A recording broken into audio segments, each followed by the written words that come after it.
संघर्ष आपको मजबूत बनाता है। एक बार एक इंसान जंगल से होकर गुजर रहा था, तभी उसे एक पेड़ पर कोकून पैदा हुए तितली का बाहर कवर दिखाई दिया, जिसमें से तितली थोड़ा बाहर निकली हुई थी और कष्ट में थी।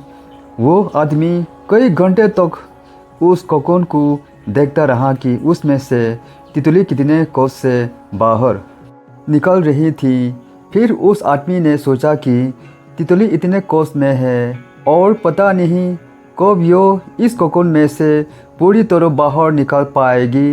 एक काम करता हूँ, इसे अधिक कष्ट न हो, इसलिए मैं अभी ही तितली को कोकून में से बाहर निकल देता हूँ।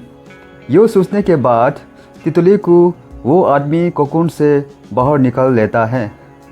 लेकिन समय से पहले कोकून से बाहर आने की वजह से तितली बहुत पतली और कमजोरी थी और उसके पंख का पूरी तरह से विकास नहीं हो पाया था। इसके वजह से तितली ने अपना सारा जीवन बिना उड़े और पतले शरीर के साथ ही बिताया।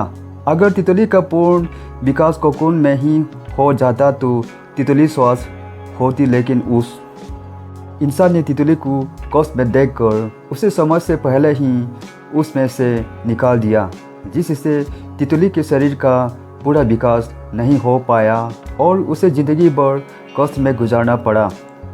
इसे कहानी से हम यह सीख सकते हैं कि जब भी हम किसी सही लक्ष्य के लिए काम कर रहे होते हैं तो उसमें बहुत सारे बुराई और कष्ट आती है और इसके वजह से लोग हार मान जाते हैं। लेकिन आपको बिना हार माने डटे रहना है और आप उन कष्टों को एक दिन ज़रूर हरा दोगे।